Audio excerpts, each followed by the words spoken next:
Të nderuar teleshikues, përshëndetje, unë jam Flutur Akasa dhe do të jemi bashkë në këtë edicion informativ këtu në Drita Televizion. Ju njohim me zhvillimet e ditës. Opozita e cilëson si mbrojtje politike para kushtin e mazhorancës për të pritur vendimin e gjykatës kushtetuese për Belinda Ballukun. Gazmend Bardhi akuzoi kryeparlamentarin Niko Peleshi për shkelje të hapur të rregullores. Nga ana tjetër, Peleshi mohoi akuzat dhe tha se Këshilli ka vepruar në përputhje me Kushtetutën. Parakushti vendosur nga mazhoranca socialiste që kuvendi të presë shprehjen e gjykatës kushtetuese përpara se të shqyrtojë çështjen e Belinda Ballukut është konsideruar nga opozita si një mekanizëm mbrojtjeje politike ndaj numrit 2 të qeverisë. Debati u zhvillua në konferencën e kryetarëve, ku përplasjet mes palëve ishin të ashpra. Kreu i grupit parlamentar Partisë Demokratike Gazmend Bardhi akuzoi kryeparlamentarin Niko Peleshi për shkelje flagrante të rregullores së kuvendit, duke thënë se kërkesa për mbledhjen e Këshillit të mandateve dhe imuniteteve është refuzuar në mënyrë të përsëritur. Zoti Peleshi, në shkelje flagrante të rregullores, e kemi kërkuar 5 herë mbledhjen e Këshillit të imuniteteve, por e keni refuzuar. Vendosët ta mbledhnit në datë 28, por 2 orë para mbledhjes me një urdhër që përmbante të dhënat të rreme, e keni anuluar mbledhjen. Kështu, siç e keni shkruar, edhe pse jam i bindur se nuk e dini se çfarë keni shkruar, i bie që Këshilli të mblidhet pas 2 muajsh. Mjafton të lexosh ligjin për funksionimin e gjykatës kushtetuese. Pra, ju thoni që do të mblidhni Këshillin pas vendimit të gjykatës kushtetuese, ndërkohë që gjykata kushtetuese ka më shumë se 2 muaj kohë për të shprehur. Kjo është një sjellje arbitrare dhe argumentat kanë zero bazë, qoftë në kushtetut apo në rregullore. Ka vetëm një shpjegim: ju keni marrë në mbrojtje korrupsionin e Edi Ramës dhe Belinda Ballukut. Nga ana tjetër, kryeparlamentari Niko Peleshi hodhi poshtë akuzat e opozitës duke deklaruar se Këshilli ka vepruar dhe do të veprojë gjithmonë me Kushtetutën si vitokuqe. Këshilli ka vepruar dhe do të veprojë në çdo rast duke patur vijën e kuqe Kushtetutën, ligjin dhe rregulloren. Në respekt të Kushtetutës, mbledhja e Këshillit është thirrur menjëherë. Në respekt të rregullores është respektuar qëndrimi të gjithë palëve dhe anëtarëve në Këshill. Deputetët e mazhorancës kanë kërkuar që në procesin e shqyrtimit të kërkesës të merret edhe vendimi i gjykatës kushtetuese. Unë si kryetari i Këshillit jam i detyruar të mos injoroj asnjë qëndrim dhe kërkesë për sa kohë nuk shkel Kushtetutën, ligjin dhe rregulloren. Ju kujtoj që jemi brenda afatit 3 mujor që përcakton rregulloria për marrjen e vendimit për pranimin apo rrëzimin e kërkesës.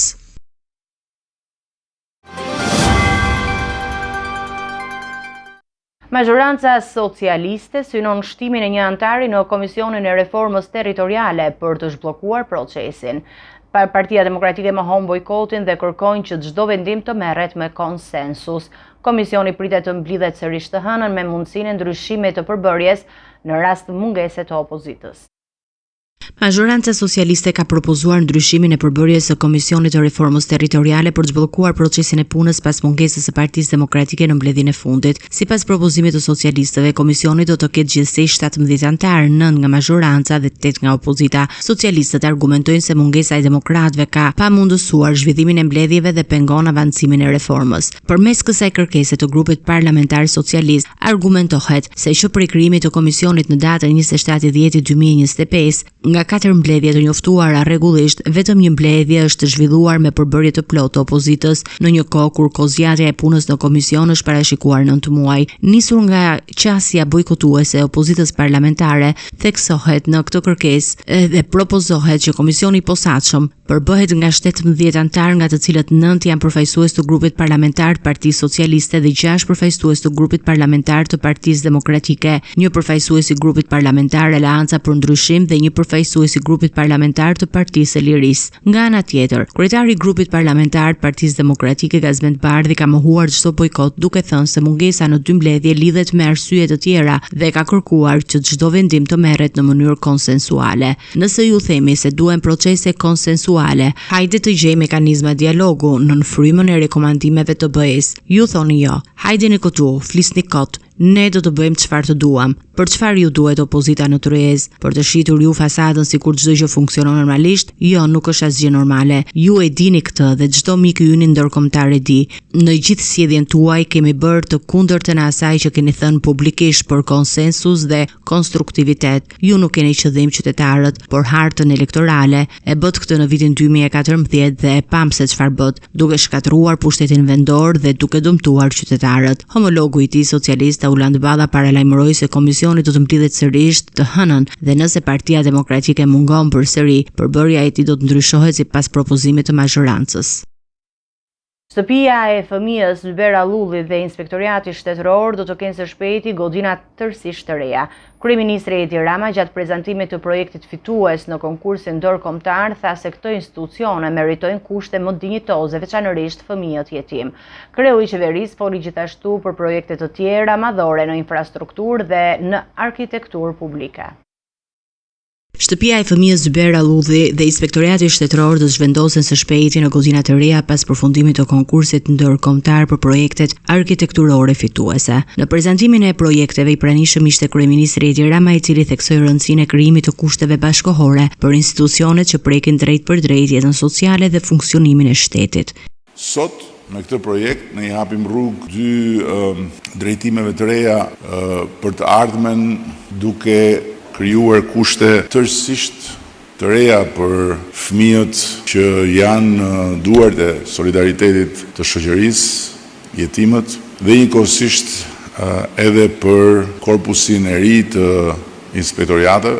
Dhe me këtë rast dua të falenderoj këtu kryeinspektorin që për 10 vite rresht drejtoi një institucion që lindi vërtet nga hiçi dhe u krijua nga e para dhe që sot është gati të bëjë një hop tjetër. Gjatë fjalës së tij, kryeministri rënditi edhe disa nga projektet e tjera strategjike që qeveria synon të realizojë në pronësi të shtetit. Fal i procesi do të kemi më në fund pas vitesh një stadium të ri të përmasave europiane, një tjetër vepër arkitektonike të denjë për historinë e re që po shkruajmë së bashku me këtë skuadër të jashtëzakonshme arkitektësh, bibliotekën e re kombëtare, një mjedis i shumë nevojshëm prej vitesh dhe njëkohësisht një tjetër vepër e spikatur në historinë jo thjesht vendit tonë, por historinë e arkitekturës bashkëkohore. Do të kemi po ashtu një kompleks të ri zyrash për administratën, për një numër të konsiderueshëm institucionesh. Do të kemi pallatin e ri të sportit. Duke ju drejtuar arkitekt dhe pjesëmarrës në konkurse, Rama theksoi se Shqipëria ofron mundësi reale dhe për ata që nuk shpallen fitues. Dhe njëkohësisht u them të gjithë atyre që do humbin, se një fitues do dali, që këtu në Shqipëri nuk ka të humbur në këto konkurse, sepse siç e din mirë shumë prej atyre që kanë humbur konkurse, edhe humbja është prezantim me vendin dhe pastaj ky vend nuk i lëshon ata që vinë, por përkundrazi i angazhon dhe jep mundësi që të angazhohen në projekte të tjera. Në përfundim, kryeministri nënvizoi se Shqipëria është kthyer tashmë në një pikë referimi në botën e arkitekturës bashkëkohore, duke tërhequr interes dhe projekte të nivelit ndërkombëtar. Kreu i Partisë Demokratike Sali Berisha akuzoi kryeministrin Edi Rama se ka marrë peng dhe po zvarrit gjykatën kushtetuese për të mbrojtur zëvendës kryeministren Belinda Balluku. Sipas tij, shtyrjet pa afat janë pjesë e një skenari për të bllokuar drejtësinë. Kreu Demokrat paralajmëroi protesta, por pa dhënë një datë konkrete. Kreu i Partisë Demokratike Sali Berisha ka akuzuar kryeministrin Edi Rama se po ushtron presion dhe po mban peng gjykatën kushtetuese duke zvarritur dhe sipas tij duke e poshtruar me qëllim shpëtimin politik dhe penal të zëvendës kryeministres Belinda Balluku. Deklaratat Berisha i bëri pasi gjykata kushtetuese vendosi të marrë më shumë kohë për shqyrtimin e çështjes së Ballukut. Se si Edi Rama tërheq zvarr dhe poshtron gjykatën kushtetuese. Gjithë kjo është dëshmia e parë e kësaj që ndodh. Ajo mori përsipër të shqyrtojë një çështje të cilën absolutisht nuk mund ta shqyrtonte pa kaluar në apel dhe në gjykatën e lartë. Dhe ajo po me urdhër të Edi Ramës ka caktuar deri tani 3 data dhe nuk e shqyrton dot, sepse Edi Rama e tërheq zvarr për turpin e saj. Se Edi Rama përbën një rrezik madhor për vendet e tyre, mbasi ai është padrinua sot i karteleve më të fuqishme të drogës në Europë, të cilat eksportojnë drejt Europës, Në të njëjtin linjë, Berisha tha se gjykata kushtetuese dhe kuvendi ka marrë kohë pa afat duke shtyrë mbledhjen e Këshillit të Mandateve. Ai theksoi se ajo që nuk po bëjnë deputetët e mazhorancës në institucionet parlamentare sipas tij mund ta bëjë populli. Kemi të bëjmë me këtë, pra kemi të bëjmë me një moment që vetëm populli mund ta zgjidhte. Vetëm do ta zgjidh populli. Do ta zgjidhin qytetarët. Do të provojë Edi Rama guximin e qytetarëve. Do të provojë Edi Rama se si guxon të thotë qytetarëve që u kam vjedhur do t'u vjedh. Po pse nuk e dinë qytetarët? Nuk kam dëgjuar qytetarët që Geron Meçe ka denoncuar Linda Ramen, nuk ka nga njeri që nuk e dinte. Se na merri gjysmë e tij më e mirë, na merri me tendra. Ai duhet t'jap dorëheqjen me njëherë, të largohet me njëherë nga qeveria, t'jap dorëheqjen dhe të krijojë qeveri teknike për të bërë zgjedhje. Kjo është e gjithë puna dhe të mos bllokohet drejtësia. Berisha paralajmëroi protesta të fuqishme kundër qeverisë, por nuk dha një datë konkrete se kur do të nisë mobilizimi qytetar. Qeveria shqiptare do të vënë në dispozicion 3.5 milion euro për 15 bashki të dëmtuara nga zjarret e verës së kaluar.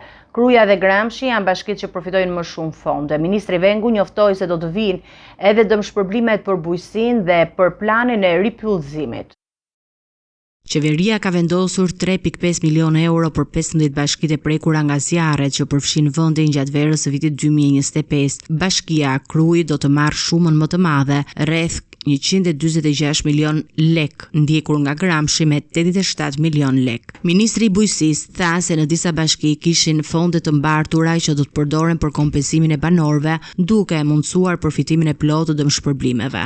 Janë 3.5 milion euro që janë disbursuar të gjitha bashkive të prekura nga zjarret. Kemi dhe bashki të cilat kishin detyrime të mbartura për të kompensuar banorët e tyre, siç është rasti i Krujës, edhe ajo bashki ka gjetur financimin nga qeveria dhe praktikisht mund të kompensohen të gjithë banorët. Përveç dëmshpërblimeve, për banesat dhe stallat, qeveria planifikon të përfshijë edhe sektorin e bujqësisë me një paketë të dedikuar. Dhe Ministria e Bujqësisë, Ministria e Financave, sipas angazhimit që ka marrë qeveria, do bëjnë një paketë të dedikuar për këtë pjesë. Verën e shkuar, zjarret shkatruan mbi 59.000 hektar pyje, sipas të dhënave të sistemit evropian për zjarret në pyje. Ministri njofton gjithashtu planet për ripyllëzim, duke përdorur teknologjinë dronësh për të mbuluar sipërfaqe më të madhe dhe për të rikuperuar masën pyjore të shkatruar.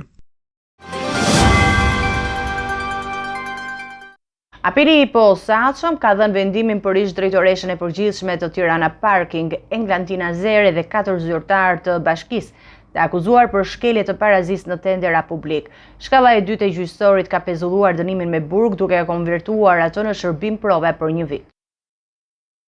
Apeli i posaçëm ka vendosur pezullimin e dënimit me burg për ish drejtoreshën e përgjithshme të institucionit Tirana Parking, Englantina Zere, si edhe për 4 zyrtarë të tjerë të bashkisë në Tiranë, Riviola Baxha, Enkelejda Qyta, Bruno Koçi dhe Kristo Zhulati, të cilët u gjykuan për veprën penale shkelja e barazisë së pjesëmarrësve në tendera apo ankande publike. Sipas vendimit të shkallës së 2, dënimi me burg për të gjithë të pandehurit është pezulluar dhe është konvertuar në shërbim prove për një periudhë prej 1 viti. Ky vendim ndryshon pjesërisht nga ato të dhëna nga shkalla e parë, ku të 5 të pandehurit ishin dënuar me nga 6 muaj burg secili pas gjykimit me procedurë të shkurtër. Hetimet e kryera nga prokuroria e posaçme kundër korrupsionit dhe krimit të organizuar, SPAK, kanë provuar se Englantina Zere në cilësinë e titullares së autoritetit kontraktor Tirana Parking, institucion në varësi të Bashkisë së Tiranës, ka vepruar në bashkëpunim me anëtar të Komisionit të Vlerësimit të Ofertave Enkelejda Qyta, Bruno Koçi dhe Riviola Baxha, si dhe me anëtarin e njësisë së prokurimit Kristo Zhulati. Sipas akuzës, ky grup zyrtarësh ka krijuar avantazhe dhe privilegje të padrejta për bashkimin e operatorëve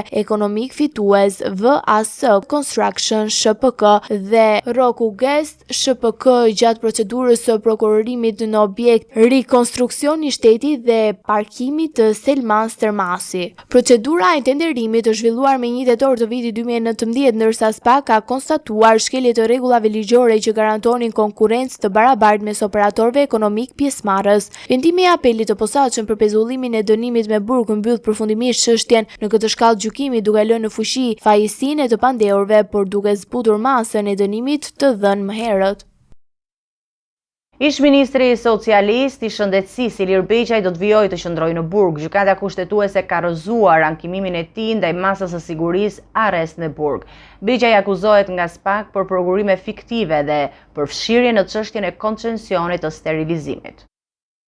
Ish-ministri i Shëndetësisë Ilir Beqaj do të vijojë të qëndrojë në qeli pasi gjykata kushtetuese ka rrëzuar ankimimin e tij për ndryshim të masës së sigurisë arrest me burg. Vendimi u mor ndërkohë që pritet publikimi i arsyetimit zyrtar të trupës gjykuese për të kuptuar argumentet që çuan në refuzimin e kërkesës së ish-ministrit. Ilir Beqaj u arrestua në korrik të vitit 2024 në lidhje me hetimet për disa procedura prokurimi gjatë kohës që mban detyrën e drejtorit të përgjithshëm të Agjencisë Shtetërore të Programimit Strategjik dhe Koordinimit të Ndihmës. Sipas prokurorisë së posaçme, gjatë viteve 2022-2023, Beqaj në bashkëpunim me varësit e tij ka zhvilluar procedura prokurimi fiktiv në kundërshtim me marrëveshjet e nënshkruara mes Shqipërisë dhe Komisionit Evropian. SPAK pretendon se këto procedura janë përdorur për të favorizuar subjekte caktuara duke shkaktuar dëm financiar dhe shkelje të rënda të ligjit në administrimin e fondeve publike dhe atyre të Bashkimit Evropian. Paralelisht në këtë dosje, prokuria e posaçme ka ngritur ndaj ish-ministrit edhe akuzën e vjedhjes duke shpërdoruar detyrën kryer në kuadër të grupit të strukturuar kriminal në lidhje me koncesionin e sterilizimit, një nga çështjet më të bujshme të viteve të fundit në sektorin e shëndetësisë. Hetimet për të dyja dosjet vijojnë ndërsa Ilir Beqaj mbetet në burg në pritje të zhvillimeve të mëtejshme procedurale dhe gjykimit në themel. Prokurorët e posaçëm ka përfunduar hetimin dhe kanë kërkuar gjykim për Kledian Llahon dhe Çlirim Shahinin. Ish prokurorët dyshohen për korrupsion dhe ushtrim të ndikimit palishëm në favor të një shtetasi të shpadur në kërkim. Totali i shumës së dyshuar e përfituar për ndërhyrje në gjykat arrin në 55.000 euro. Prokuroria e posaçme ka përfunduar hetimet për dy ish prokurorët e Sarandës, Kledian Llahon dhe Çlirim Shahini, dhe ka dërguar çështjen në gjykat për shqyrtim. Llahon akuzohet për korrupsion, ndërsa Shahini, i cili aktualisht ushtron profesionin e avokatit, për ushtrim të ndikimit palishëm. Sipas PAK, ish prokurorët u përfshin në një skem korrupsioni që kishin si qëllim zbutjen e masës së sigurisë ndaj shtetasit Pando Papuçi, i cili ishte shpadur në kërkim për ndërtim pa leje. Papuçi, pasi kishte arritur të shmangej drejtësisë për 2 vite, u arrestua dhe doli para gjykatës, ku brenda një ore masa e tij u ndryshua me kërkesë të prokurorisë. Hetimet provojnë se ish prokurorët kishin kërkuar dhe përfituar para në këmbim të ndërhyrjes në procedurat gjyqësore. Llahon dyshohet se ka marrë 30.000 euro nga biznesmeni Vasil Bakalli, shuma që u pagua në Greqi. Shahini dyshohet se ka marrë 25.000 euro për të kërkuar nga gjyqtarja Edona Vajushi që masa e sigurimit të Papuçit të ndryshohet në detyrim paraqitje. Totali parave të dyshuara të përfituara nga skema arrin në 55.000 euro, ndërsa gjyqtarja Edona Vajushi nuk është në akuzë. Në hetim mbetet edhe biznesmeni Vasil Bakalli, i cili dyshohet të ketë luajtur rolin e sekserit mes prokurorit Llahon dhe të pandehurit Papuçi. SPAK vlerëson se kjo skem dokumenton korrupsion të organizuar brenda strukturave të drejtësisë. Eci me të tjera zhvillime, forcat e sigurisë së Kosovës janë angazhuar në operacionin e kërkim shpëtimit për gjetjen e trupit të 30 vjeçarit Jurgen Karaj, i zhdukur prej 10 janarit. Ai rezulton të ketë humbur jetën pasi automjeti ku udhtonte si pasagjer përfundoi në një prua në fshatin Dars. Kërkimet vijojnë prej më shumë se 20 ditësh pa rezultat. Forcat e sigurisë së Kosovës janë bashkuar autoriteteve shqiptare për të forcuar operacionin e kërkim shpëtimit për gjetjen e trupit të 30 vjeçarit Jurgen Karaj, i cili rezulton i zhdukur që prej datës 10 janar pas një aksidenti të rënd të rrugor në fshatin Dars. Sipas njoftimit zyrtar të forcave të sigurisë së Kosovës, ndërhyrja e tyre vjen pas kërkesës së autoriteteve shqiptare për ndihmë shtesë me qëllim për mbylljen e operacionit të kërkimit, i cili prej rreth 20 ditësh nuk ka dhënë rezultat. Deri më tani në kërkim janë angazhuar pëllumbarët e Reneas, forcat e policisë së shtetit dhe si shërbime zjarfikse. Jurgen Karaj ishte pasagjer i një automjeti Audi me targa angleze që drejtohej nga 24 vjeçari Andi Losha. Sipas të dhënave paraprake, automjeti ka dalë nga rruga dhe ka përfunduar në përrojën e zonës, ndërsa drejtuesi i mjetit ka arritur të dalë nga makina në momentin e aksidentit. Ngjarja është regjistruar pas mesnatës dhe policia dyshon se pas aksidentit drejtuesi i automjetit nuk ka njoftuar autoritetet dhe është larguar nga vendngjarja, duke mos i dhënë ndihmë pasagjerit që ndodhej në mjet. 24 vjeçari Andi Losha është arrestuar nga policia dhe nga verifikimet ka rezultuar se po drejtonte automjetin në ndikimin e alkoolit. Ndërkohë autoritetet vijojnë hetimet për të zbardhur plotësisht rrethanat e ngjarjes, ndërsa kërkimet për gjetjen e trupit të 30 vjeçarit do të vazhdojnë me forca të shtuara. Ministria për Europën dhe Punët e Jashtme ka përshëndetur paraqitjen në Kongresin Amerikan të projektligjit kundër diskriminimit të shqiptarëve. Nisma kërkon që Departamenti i Shtetit të raportojë mbi trajtimin e pakicave etnike nga Serbia dhe në fokus të veçantë shqiptarët e luginës së Preshevës. Ministria e cilëson këtë akt si një hap të rëndësishëm institucional në mbrojtje të drejtave të shqiptarëve. Ministria për Europën dhe Punët e Jashtme ka reaguar zyrtarisht lidhur me paraqitjen në Kongresin e Shteteve të Bashkuara të Amerikës të projektligjit kundër diskriminimit të shqiptarëve, një nismë që synon rritjen e vëmendjes ndërkombëtare ndaj trajtimit të pakicave etnike nga autoritetet serbe. Sipas Ministrisë së Jashtme, projektligji parashikon që Departamenti i Shtetit të raportojë në mënyrë të posaçëm mbi gjendjen e të drejtave të pakicave në Serbi, duke vendosur theks të veçantë mbi shqiptarët në luginën e Preshevës. Ky akt thekson Ministria përfaqëson një njohje të rëndësishme institucionale të problematikave serioze me të cilat përballen shqiptarët në këtë rajon, veçanërisht fenomeni i pasivizimit të adresave i konsideruar prej vitesh si një formë diskriminimi sistematik. Në deklaratën e saj, Ministria për Europën dhe Punët e Jashtme shpreh mirënjohje për angazhimin e Shteteve të Bashkuara të Amerikës dhe vlerëson nismën e Kongresit si një sinjal të fortë të mbështetjeje për të drejtat e shqiptarëve dhe luginën e Preshevës. Sipas ministrisë, ky hap përbën gjithashtu një kontribut të rëndësishëm në forcimin e paqes, stabilitetit dhe bashkëtesës në Ballkanin Perëndimor. Ministria për Europën dhe Punët e Jashtme thekson se do të vijojë të mbetet të angazhuar në ndjekjen dhe monitorimin e vazhdueshëm të situatës së të drejtave të shqiptarëve në luginën e Preshevës, si edhe në bashkëpunimin e ngushtë me partnerët ndërkombëtar për adresimin dhe zgjedhjen e këtyre çështjeve. Të nderuar televizionistë, do të njihemi me parashikimin e motit. Territori shqiptar për datën 30 janar 2026 do të jetë në ndikimin e masave ajrore të paqëndrueshme, duke sjellë mot të vrenjtur dhe rreshje shiu në pjesën më të madhe të vendit. Paraditja do të nisë me vranësira të dendura dhe rreshje shiu në shumicën e qyteteve, ndërsa në zonat malore verilindore priten rreshje dëbore. Gjatë pasdites rreshjet e shiut do të vazhdojnë kryesisht në zonat qendrore dhe jugore, ndërsa në veri priten intervale të shkurtra pa rreshje. Temperatura minimale pritet të zbresë deri në -1 gradë Celsius në zonat malore, ndërsa ajo maksimale do të arrijë deri në 14 gradë Celsius në zonat bregdetare. Gjatë ditës nuk priten intervale të gjata me diell për shkak të vranësirave të shumta.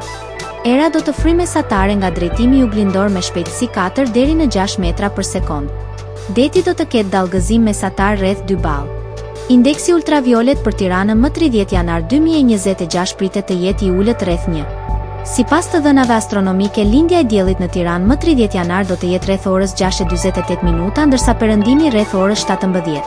Temperaturat minimale dhe maksimale për disa qytete kryesore të Shqipërisë do të jenë si më poshtë. Shkodër 8 deri në 13 gradë Celsius. Kukës 5 deri në 9 gradë Celsius. Peshkopi 2 deri në 6 gradë Celsius. Tiranë 7 deri në 10 gradë Celsius. Durrës 9 deri në 13 gradë Celsius. Kavaj 7 deri në 12 gradë Celsius. Elbasan 7 deri në 10 gradë Celsius. Berat 6 deri në 13 gradë Celsius. Korçë -1 deri në 5 gradë Celsius. Vlorë 10 deri në 13 gradë Celsius. Gjirokastër 6 deri në 11 gradë Celsius. Sarand 9 deri në 14 gradë Celsius.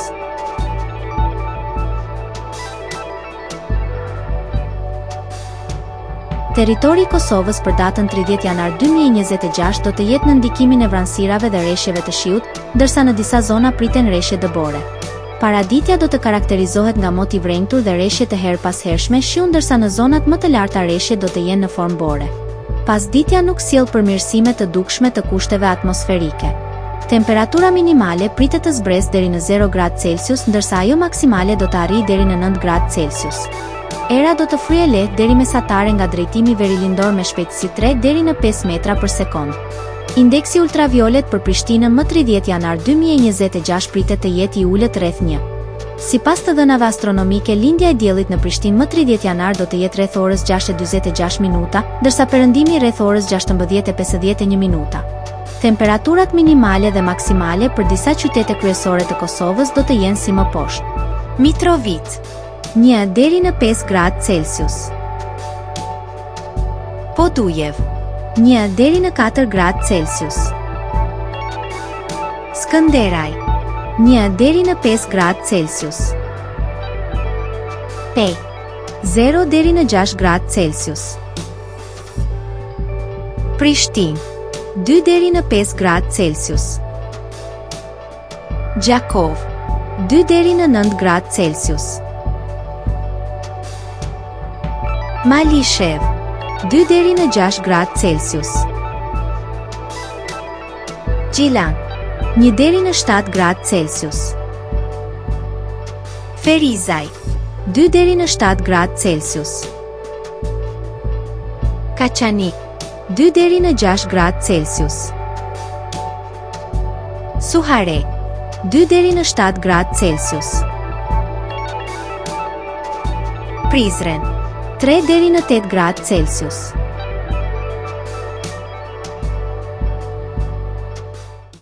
Ishte gjithçka e përgatitur në këtë edicion informativ. Për më shumë zhvillime klikoni në faqen tonë zyrtare drita.tv. Mund në ndiqni dhe në rrjetet sociale, Facebook, Instagram, YouTube, ku jemi me përditësime në çdo kohë. Vazhdoni të qëndroni në shoqërinë e programacionit Drita. Bashkë mirë takofshim në edicionin e ardhshëm.